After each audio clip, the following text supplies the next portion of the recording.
டெல்டாவில் எல்லோரும் நெல் சாகுபடி செய்து கொண்டிருக்கும் நிலையில் புதிய பாதையில் பயணித்து வருகிறார் இன்ஜினியரிங் படித்த விவசாயி வேதையன். இயற்கை முறையில் காய்கறிகள் சாகுபடி செய்து தினம்தோறும் வருமானம் பார்க்கும் அவர் ஜீரோ பட்ஜெட் இலக்கை நோக்கி பயணித்து வருகிறார்.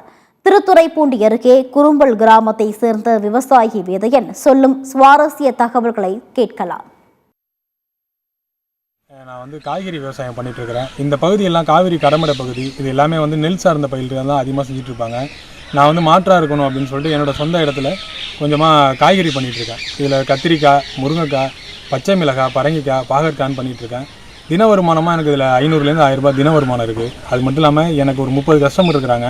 அவங்க டெய்லிக்கும் என் வீட்டிலே வாங்கிட்டு போயிடுவாங்க. அதனால் நான் மார்க்கெட்டுக்கோ இல்லை வெளியில் எங்கேயோ கொண்டு போய் சந்தையில் விற்கணும் அவசியம் இல்லாமல் எனக்கு தினம் ஒரு வருமானம் இருக்குது. இந்த காவிரி கடமடி பகுதியில் இருக்கக்கூடிய மக்கள் எல்லாருமே நெல் சார்ந்து இல்லாமல் இந்த காய்கறி பயிர்களும் சேர்த்து செய்யணும்.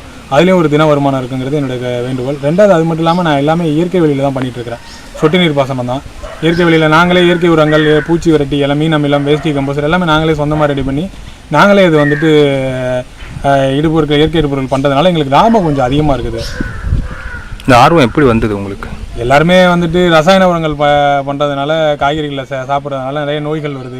கேன்சர் போன்ற நிறைய நோய்கள் வருதுன்னு சொல்கிறாங்க. அப்போ நம்ம நோய் எதிர்ப்பு சக்தியும் மனிதனுக்கு இல்லை அப்படின்னு சொல்கிறதுனால நான் இயற்கையில் பண்ணணும் ஒரு ஆர்வம் எனக்கு. அதனால நான் இப்போ இயற்கையில் தான் சார் பண்ணிகிட்ருக்கேன்.